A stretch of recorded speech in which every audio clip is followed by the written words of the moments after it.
Good morning. संभव classes में एक बार फिर आपका स्वागत। मैं हूं जिया चौधरी और मेरे साथ आप पढ़ रहे हो मनोविज्ञान। सुबह सुबह की कड़कती ठंड में मैं आपके लिए लाया हूं एक साइकोलॉजी का बहुत ही महत्वपूर्ण टॉपिक, और ये इतना महत्वपूर्ण है कि मैं दावे से कह सकता हूं कि इससे संबंधित लगभग हर एक एग्जाम जिनमें साइकोलॉजी पोर्शन होता है उनमें से एक सवाल देखने को मिलेगा। जी मैं बात कर रहा हूं अधिगम की या लर्निंग की बात कर रहा हूं, और लर्निंग का एक सिद्धांत हम पढ़ेंगे जिसको बोलते हैं रॉबर्ट गेने का सिद्धांत। और रॉबर्ट गेने से संबंधित एक या दो सवाल पक्का देखने को मिलते हैं। काफी संख्या में इनके सवाल आते हैं, तो थोड़ा सा पहले हम इसको पढ़ने से पहले हम थोड़ी सी चर्चा कर ले। एक वास्तव में लर्निंग है क्या? लर्निंग को बोलते हैं अधिगम या सीखना। लर्निंग को अधिगम कह दो या बोल दो सीखना, एक ही बात है। अधिगम या कह दो सीखना, या अंग्रेजी में बोल दो लर्निंग। ठीक है, एक ही बात है। लर्निंग कह दो, अधिगम कह दो, सीखना कह दो। तो वास्तव में आप सब जानते हो कि अधिगम या लर्निंग होती क्या है। लर्निंग का मतलब सीखना, किसी नई चीज को सीखना अधिगम है। ये एक उसकी संकुचित परिभाषा है कि किसी नई चीज को सीखना।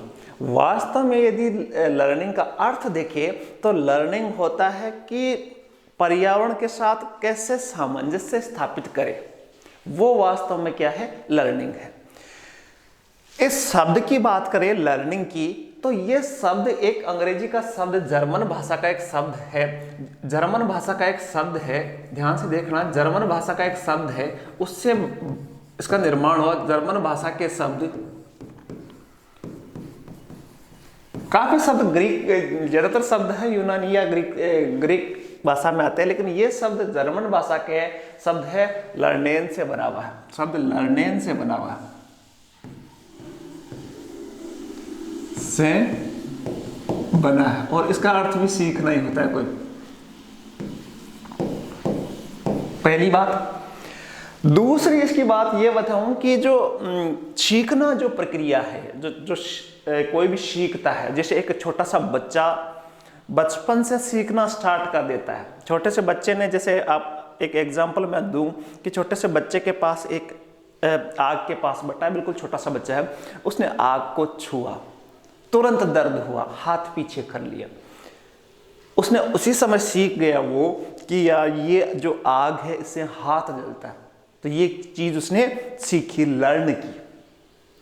अब देखो, सीखना दो प्रकार की क्रियाएं हैं। सीखने के या अधिगम के दो प्रकार होते हैं। अधिगम के दो प्रकार, ध्यान से समझना, अधिगम के दो प्रकार होते हैं। अधिगम कितने प्रकार का होता है? दो प्रकार का होता है। दो प्रकार का अधिगम क्या होता है? एक होता है गत्यात्मक अभिगम बोलते हैं, गत्यात्मक अभिगम, गत्यात्मक अधिगम, ठीक है। और एक होता है संज्ञानात्मक अधिगम, दूसरा होता है संज्ञानात्मक अधिगम। इसको बोलते हैं संज्ञानात्मक अधिगम, संज्ञानात्मक अधिगम।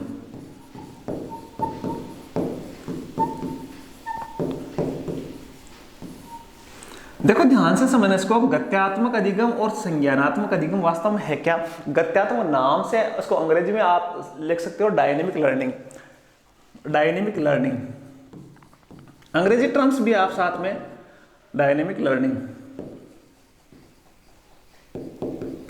यदि अंग्रेजी आप याद रखोगे, अंग्रेजी टर्म्स इसकी याद रखोगे, तो हिंदी के बहुत सारे शब्द या उनके पर्यायवाची से बच जाओगे।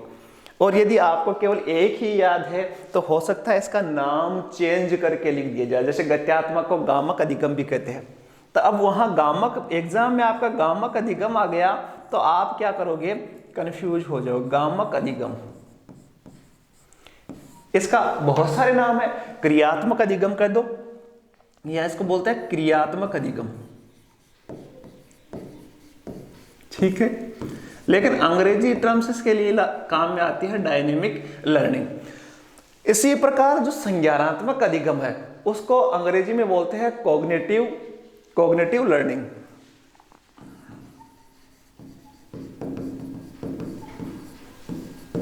ठीक है, मोटा मोट में बिल्कुल आपको शॉर्ट में समझाने की कोशिश करूंगा।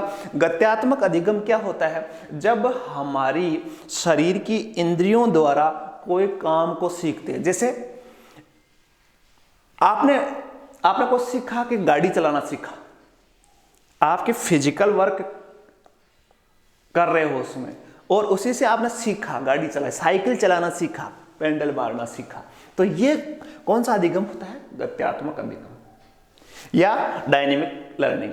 जैसे आपने कंप्यूटर में टाइपिंग कर रहे हो आप, तो ये क्या है? आपका गत्यात्मक अधिगम। आपने टाइपिंग सीख ली, तो ये क्या है? गत्यात्मक अधिगम।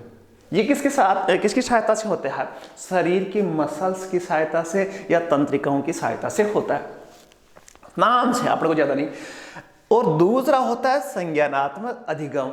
संज्ञानात्मक अधिगम में आप ये समझ सकते हो कि जो मनुष्य की ज्ञानेंद्रियां हैं, जैसे कान, आंख, नाक, इनकी सहायता से को सीखते हो, तो वो होता है कॉग्निटिव लर्निंग, संज्ञानात्मक अधिगम।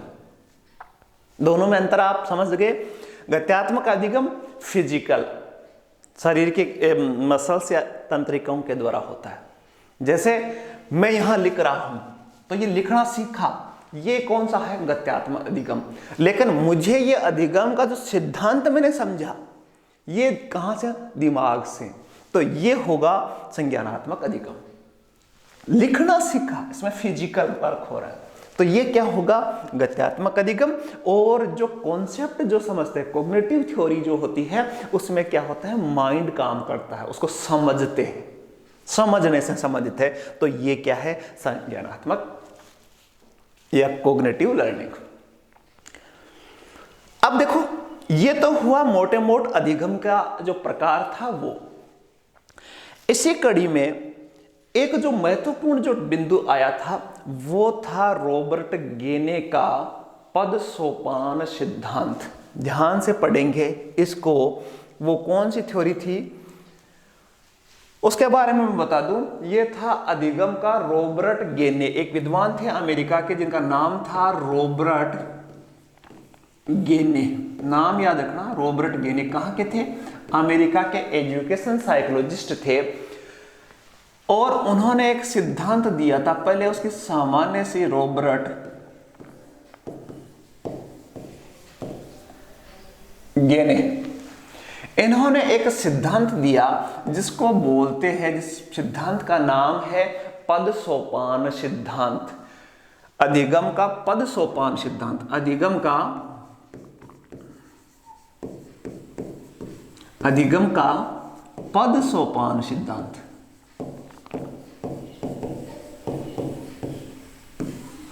ठीक है, बहुत प्यार से आराम से समझना है, ऐसा कोई हार्ड नहीं है इसमें।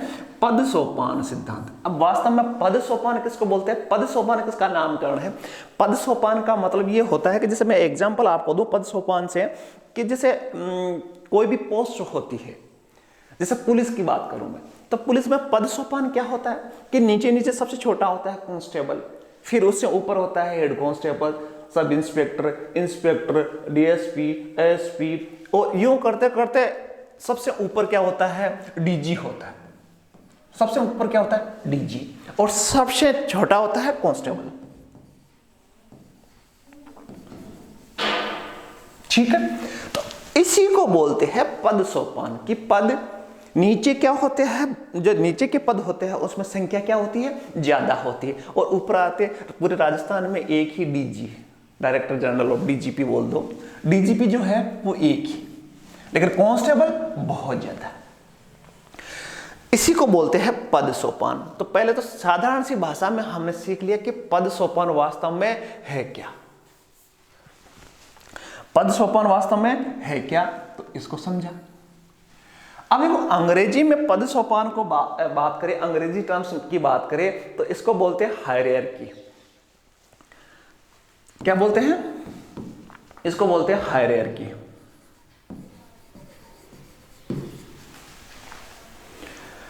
तो पद सोपान की बात कर रहा था, तो पद सोपान वास्तव में क्या है ये आपने समझा। अब बात करते हैं रॉबर्ट गेने की। तो रॉबर्ट गेने ने 1965 में ये 2002 में उनकी मृत्यु हो गई थी। 1965 में उन्होंने एक बुक लिखी, the condition of learning. The condition, याद रखना इस किताब को, इसके सवाल आया हुआ, कंडीशन ऑफ लर्निंग। हिंदी में पूछे तो क्या है, सीखने की दशाएं, कंडीशन में दशाएं होती है। तो उन्होंने 1965 में, मोस्ट है ये आपको याद रखना है, 1965 में उन्होंने पुस्तक लिखी कंडीशन ऑफ लर्निंग की। वो कौन सी स्थिति है, उस किताब में उन्होंने जिक्र किया कि कौन सी स्थिति में सीखता है, स्थितियां कैसी पैदा हो जब वो सीखता है। आज हम पढ़ रहे हैं तो कोई दबाव होगा तभी पढ़ रहे, कोई इंटरेस्ट होगा, कोई आपकी रुचि जागृत हुई होगी तभी पढ़ रहे हम। तो उन्होंने 1965 में द कंडीशन ऑफ लर्निंग लिखी और इसी में इन्होंने अधिगम का पद सोपान सिद्धांत दिया। क्लियर है। अब देखो, जो पद सोपान सिद्धांत था उसमें से क्या सवाल बनते हैं वो ध्यान देना और साथ साथ समझेंगे।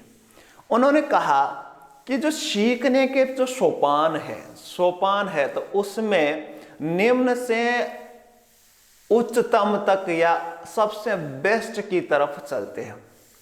बेस्ट की तरफ कैसे चलते हैं?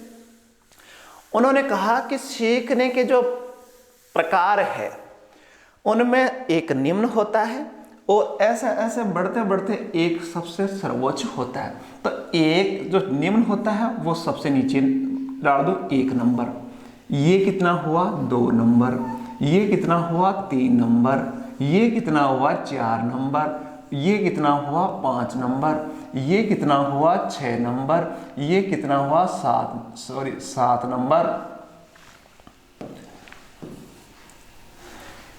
7 नंबर, और ये कितना हुआ 8 नंबर। तो उन्होंने जो पद सोपान सिद्धांत दिया था उसके कितने सोपान थे? 8 सोपान। याद रखना, 8 सोपान उन्होंने दिए। अब 8 सोपान कौन कौन से थे? पहला जो सबसे निम्न क्लास का जो सोपान था या सीखना था, वो सबसे निम्न क्वालिटी का जो सीखना था उसको बोलते हैं सांकेतिक सीखना। याद रखना, ये 1 नंबर में याद डाल रहा हूं, सांकेतिक सीखना। अंग्रेजी टर्म उसको याद भी मैं कराऊंगा, सांकेतिक सीखना। ठीक है, मैं आपको याद करवाऊंगा, याद हो जाएगा। सांकेतिक सीखना, पहले इसको लिख लो, चर्चा करेंगे। दूसरा उसने कहा उद्दीपन अनुक्रिया सीखना। दूसरा उन्होंने कहा उद्दीपन, एक बार लिख दूं मैं, उद्दीपन अनुक्रिया सिद्धांत, अनुक्रिया सीखना। ठीक है। तीसरा उन्होंने जो तीसरा प्रकार बताया वो सरल श्रृंखला सीखना। सरल श्रृंखला से सीखना, मान लो आप सरल श्रृंखला सीखना, सरल श्रृंखला से सीखना समझ सकते हो उसको, ने मैं लिख नहीं रहा हूं। चौथा जो प्रकार था उनका, उन्होंने चौथा जो प्रकार, देखो पहला हो गया, दूसरा हो गया, तीसरा हो गया, चौथा जो था उसको बोलते हैं शाब्दिक साहचर्य। शाब्दिक साहचर्य।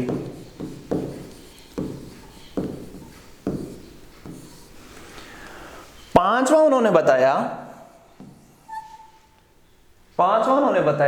पांचवा प्रकार बताया डिस्क्रिमिनेशन या विभेदीकरण। ध्यान देखना, विभेदीकरण।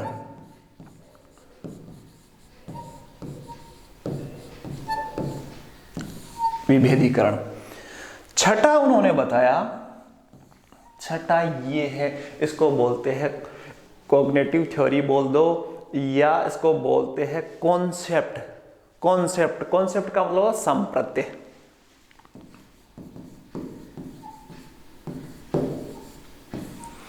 और सातवां उनका वो है आर का मतलब रूल्स, नियम, नियम निर्माण द्वारा।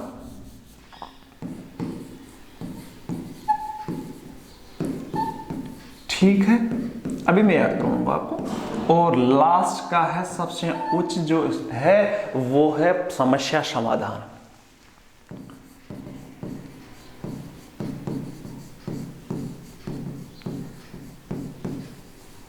ये उन्होंने सीखने के 8 तरीके बताए कि व्यक्ति कैसे कैसे सीखता है और कौन सा सीखना सबसे बेस्ट होता है। उन्होंने कहा कि सबसे जो निम्न किस्म का सीखना है वो सांकेतिक सीखना है, जबकि सबसे बेस्ट जो है वो है समस्या समाधान द्वारा सीखना, ये सबसे बेस्ट होता है। अब इस पर चर्चा करें तो मैं आपको एक कहानी सुनाता हूँ, एक उसको याद करने का तरीका मैं बताता हूँ कि जैसे स्कूलों में क्या होता है। स्कूलों में एक आपको डायग्राम दिमाग में रखना है कि स्कूल में क्या होता है, जब बच्चे पढ़ते हैं, इंटरवल होती है, तो उसमें क्या करते हैं, पहले सबसे पहले घंटी बजती है। घंटी बजने के बाद में क्या होता है, बच्चे जागृत होते हैं, सुनते हैं उसको घंटी को और तुरंत उद्दीपित हो जाते हैं। फिर उसके बाद में वो क्या करते हैं, लाइनों से बच्चे क्लासों से निकलते हैं। उसके बाद में जब बच्चे लाइन से निकलते हैं तो एक के पीछे एक लाइन बनती है, तो लेकिन वो लाइनों में बिल्कुल चुपचाप, कोई शब्द नहीं करता, चुपचाप अपने साथियों से कोई बात नहीं करते और निकलते। उसके बाद में लाइनों से निकलने के बाद में इंटरवल में सारे बच्चे, लड़के अलग बैठ जाते हैं और लड़कियां अलग बैठ जाती है या खाना खाते हैं, अलग अलग विभेद उनमें हो जाता है। फिर क्या होता है, फिर उनका जो बातें होती है वो किसी कॉन्सेप्ट पे बातें होती है, कॉन्सेप्ट पे बातें होती है। और ये नियम बना हुआ है हर एक स्कूल, चाहे सरकारी हो चाहे प्राइवेट हो, यही नियम बना हुआ होता है। और इस नियम की वजह से इंटरवल में कोई समस्या नहीं आती। याद रखने का तरीका मैं बताऊं, पहले क्या होता है, घंटी बजती है, तो इसको बोलते हैं सांकेतिक सीखना। याद करने के लिए बता रहा हूं, उसको समझाएंगे अलग से। तो सांकेतिक सीखना का मतलब क्या होता है, संकेत से सीखना। पहले इसको मैं इसकी व्याख्या में कर दूं। सांकेतिक सीखने का मतलब क्या होता है, किसी संकेत से सीखा। संकेत से सीखा, जैसे रोड चल रहे हो आप और एक संकेत बना हुआ है कि इस तरफ चलना है, तो उस तरफ चले जाए, तो ये क्या है, संकेत से सीखना। अंग्रेजी में इसको बोलते हैं सिग्नल लर्निंग। अंग्रेजी में, अंग्रेजी टर्म्स में लिख दूं, सिग्नल लर्निंग।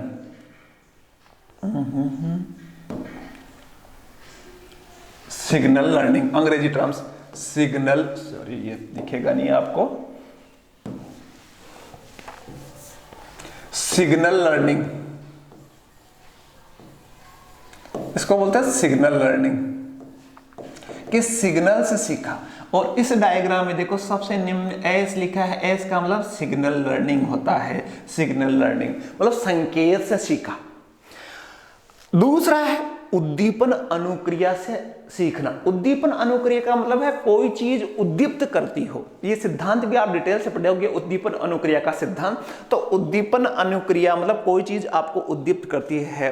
जैसे बच्चे ने होमवर्क किया, तो मैंने कहा, मैं एक टीचर हूं, मैंने कहा बच्चे को कि चलो बेटा इस सवाल को हल करोगे आप सही तो मैं आपको एक टॉफी दूंगा, चॉकलेट दूंगा। तो उस चॉकलेट ने उसको उद्दीप्त किया या उसको शाबाशी दी, तो उसने उद्दीप्त किया, उस चॉकलेट ने उसको उद्दीप्त किया और वो काम करने लगा।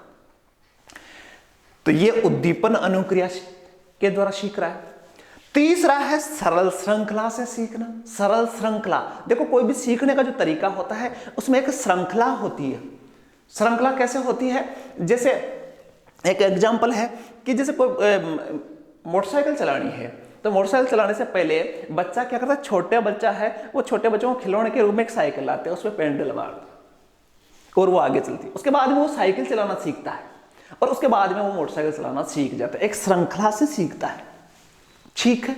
इसको बोलते हैं सरल श्रृंखला सीखना। सीधा ही मोटरसाइकिल नहीं, तो ये एक श्रृंखला से सीखा है।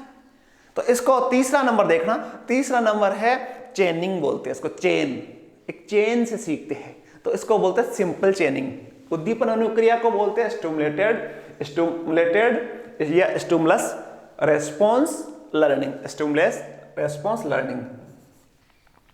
इसकी स्पेलिंग याद रखना, देखो ये बार बार आएगा, स्टिमुलेस, सॉरी,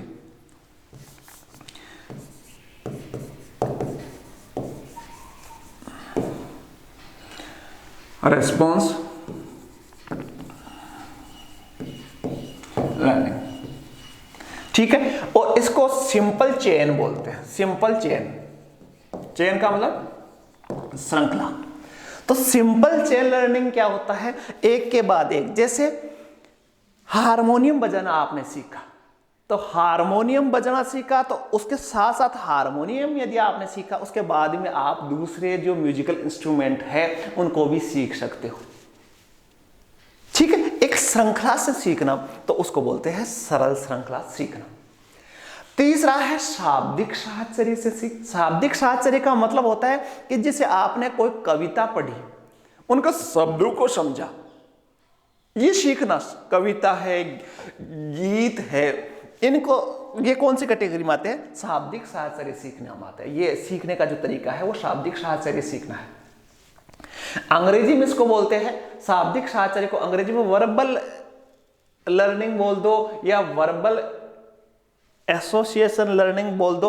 वर्बल से संबंधित जो शब्द है आप याद रखना, वर्बल वाला है वो कविता, पाठ या गीत से संबंधित है। पांचवा जो है डिस्क्रिमिनेशन या विभेदीकरण। विभेदीकरण का मतलब होता है कि जब ये थोड़ा सा सीखने का थोड़ा सा उच्च तरीका है। विभेदीकरण में बच्चा विभेद करना सीख जाता है। विभेद करना बहुत बड़ी चीज होती है कि दो चीजों में विभेद करना सीख जाता है। जैसे ये मेरे यूजफुल है, ये मेरे लिए बेकार है, ये क्या है, विभेद करना सीख गया। ये मेरा अपना है, ये पराया है,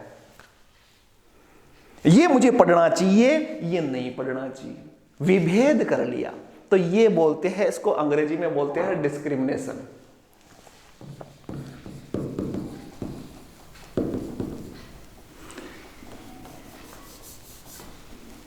डिस्क्रिमिनेशन,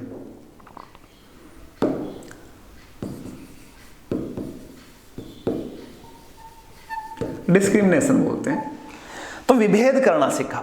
उसके बाद में छठा है वो, उसको बोलते हैं संप्रत्यय या कॉन्सेप्ट लर्निंग। इसको याद रखना, कॉन्सेप्ट, इसके बारे में और हम पढ़ेंगे। कॉन्सेप्ट लर्निंग बोलते हैं इसको, कॉन्सेप्ट लर्निंग। कॉन्सेप्ट लर्निंग का मतलब ये है कि जैसे किसी बच्चे को पढ़ाया, मैंने कहा कि वो ताजमहल का निर्माण शाहजहां ने करवाया था, वो आगरा में है, तो उस बच्चे ने वो सीखा। सीखने के साथ साथ उसके मन में एक डायग्राम सा बन गया कि ताजमहल कैसा है। उसी चीज को बोलते हैं कॉन्सेप्ट लर्निंग, संप्रत्यय। इमेजिन करना वो है नहीं, लेकिन उसके बारे में उसके दिमाग में एक रूपरेखा बनाना कॉन्सेप्ट कहलाता है। टीचर कहते हैं ना बार बार कि आपके कॉन्सेप्ट क्लियर है। कॉन्सेप्ट क्लियर का मतलब उसने लिखा तो बोर्ड में है, लेकिन उसके दिमाग में उसकी एक छवि बन जाती है, वो ही कहते हैं कॉन्सेप्ट, मतलब पूरी चीज को समझना। सातवां जो है वो नियम निर्माण। ये बहुत उच्च क्वालिटी का है कि इसके द्वारा कोई भी जो बच्चा सीखता है उसके द्वारा ये नियम बना लेता है कि ये चीज होगी तो इससे ये होगा। पढ़ते पढ़ते जैसे नियम ये हो गया कि जैसे पानी गर्म को देखा उसने, तो उसने नियम ये बना लिया कि पानी गर्म होगा तो भाप बनेगी, तो भाप बनने से क्या बनेंगे, बादल बनेंगे। ये आया नियम निर्माण की। और इसको अंग्रेजी में क्या बोलते हैं, रूल लर्निंग। नियम को बोलते हैं रूल, ठीक है। और जो सबसे बेस्ट लर्निंग है उसको बोलते हैं समस्या समाधान। समस्या समाधान में वो सबसे बढ़िया है कि आपके सामने कोई समस्या आई, उस समस्या से स्ट्रगल किया, उसके बहुत सारे तरीके ढूंढे आपने, उसमें से एक बेस्ट तरीका ढूंढा और आप सीख गए कि इस समस्या का सॉल्यूशन क्या होगा, तो उसको बोलते हैं समस्या समाधान। इसको बोलते हैं प्रॉब्लम सॉल्विंग।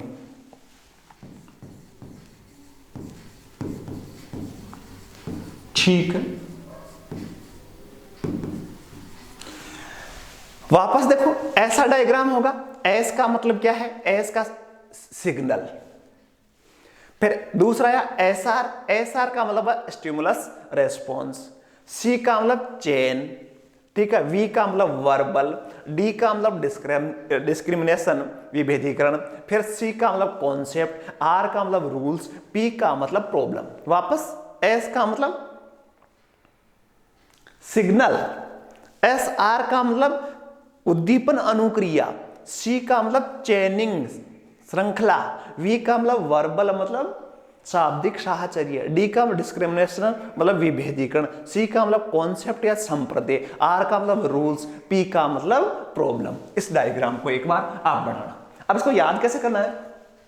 मैंने पहले कहानी सुनाई थी कि इंटरवल में बच्चे घंटी की आवाज सुनते हैं, वो एक संकेत होता है कि अब क्या हो गई, छुट्टी हो गई, घंटी बजी, संकेत मिला, संकेत से बच्चे उद्दीप्त हुए, उसके बाद में उसकी क्या हुई, अनुक्रिया हुई, बच्चों ने पढ़ना छोड़ दिया और क्लास से बाहर आ गए। फिर उन्होंने एक श्रृंखला बनाई, लाइन बनाई और लाइन से क्लास से बाहर आने लगी। बाहर आते समय उन्होंने ध्यान रखा कि बिल्कुल भी बोले नहीं, शाब्दिक साहचर्य, साथ चले लेकिन बोले नहीं, शाब्दिक साहचर्य। बाद के जो इंटरवल का जो आधे घंटे का समय था उसमें विभेदीकरण, मतलब लड़के अलग बैठ गई, लड़कियां अलग बैठ गई। उसके बाद में उन्होंने किसी कॉन्सेप्ट पे चर्चा की, कॉन्सेप्ट के चर्चा करने के बाद में इंटरवल खत्म हो गई। और यही नियम है, वो हमेशा सारी स्कूलों में चलता रहता है और आज तक इसमें कोई समस्या नहीं आई, व्यवस्थित चल रहा है। इस तरीके से आप इसको याद रख सकते हो।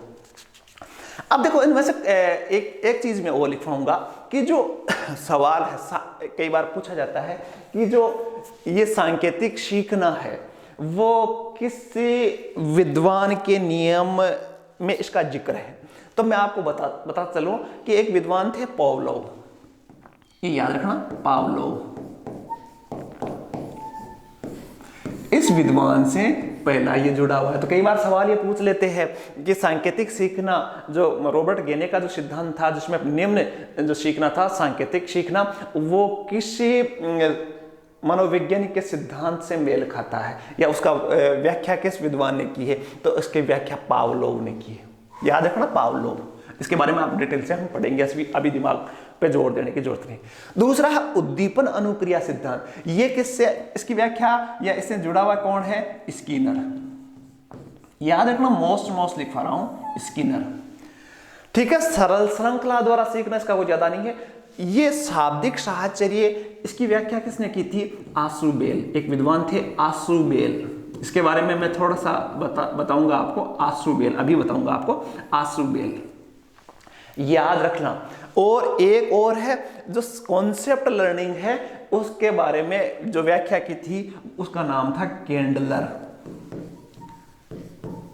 आधे घंटे में आज आपके 1 या 2 सवाल पक्के हो जाएंगे, केंडलर। तो इस प्रकार इनके बारे में भी कई बार सवाल पूछा जाता है कि जो रॉबर्ट गेने के सिद्धांत थे उनमें से किसने उसकी व्याख्या की थी? तो पहला सांकेतिक सीखना पावलोव ने की थी, उद्दीपन अनुक्रिया स्किनर ने, शाब्दिक साहचर्य आशुबेल ने और संप्रदाय कॉन्सेप्ट केंडलर ने। इस प्रकार इन्होंने इसकी व्याख्या की थी।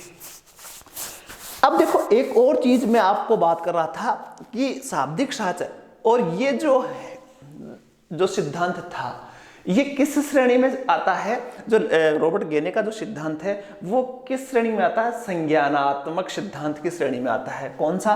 कॉग्निटिव थ्योरी है ये, संज्ञानात्मक सिद्धांत।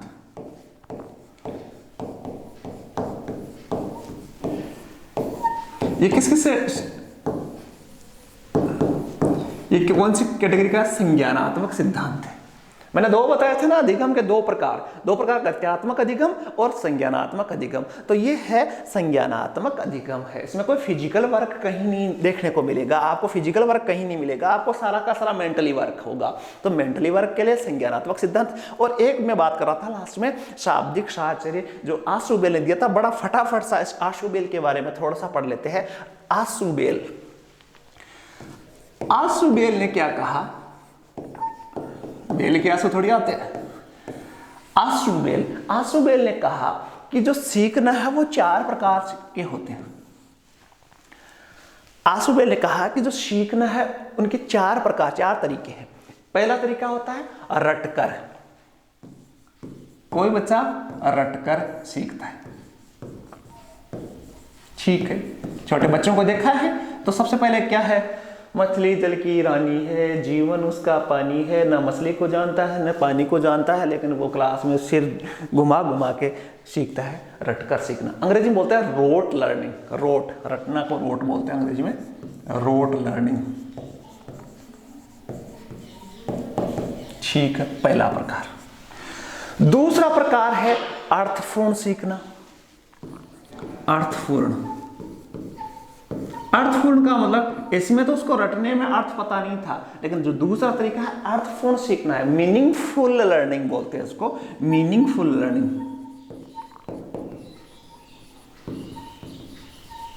लर्निंग तो इसमें अर्थ पता होता है, कोई पाठ पढ़ते, कोई कविता पढ़ते हैं तो उसमें उसका अर्थ का पता होता है कि वास्तव में क्या अर्थ। तीसरा जो प्रकार उन्होंने बताया वो अभिग्रहण। अभिग्रहण, अभिग्रहण को समझना आप, अभिग्रहण को अंग्रेजी शब्द आपके अच्छा समझ में आएगा, रिसेप्शन।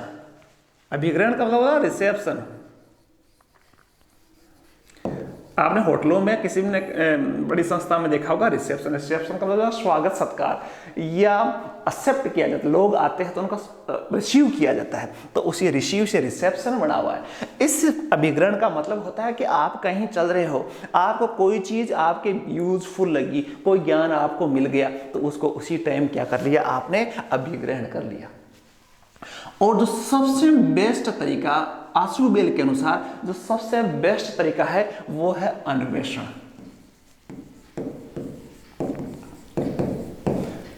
इसमें चलते चलते नहीं सीखते, उसमें किसी समस्या को आती है, उसमें खोज करते हैं कि इसका क्या है, जैसे कोई सिद्धांत की खोज करते हैं, अन्वेषण करते हैं, खोज करते हैं, तो उसको डिस्कवरी लर्निंग बोलते हैं।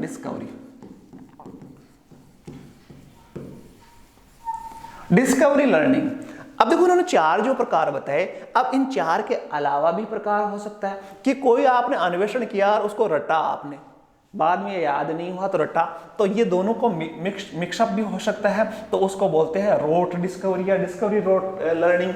या फिर आपने कोई डिस्कवरी की और उसका अर्थ भी आपने बहुत ढंग से समझा, तो उसको बोलते हैं मीनिंगफुल डिस्कवरी लर्निंग। तो इनका दोनों में आपस में मिक्स भी होता है। तो ये था आशु बेल का सिद्धांत। मैं फिर कह रहा हूं, इन दोनों सिद्धांतों में से आपको 1 सवाल या 2 सवाल या 3 सवाल देखने को पक्का मिलेगा, तो इसलिए इसको वापस धीरे आराम से समझने की कोशिश करना। आपके समझ में आया है तो इस ज्ञान को, इस नॉलेज को अपने पास नहीं रखना है, वीडियो को शेयर करना है, लाइक करना है, और आपको वीडियो कैसा लगा यदि आप मुझे कमेंट करके बताओगे तो एक नए वीडियो के साथ, एक नई एनर्जी के साथ मैं जल्दी फिर हाजिर होऊंगा। तब तक के लिए धन्यवाद। जय हिंद।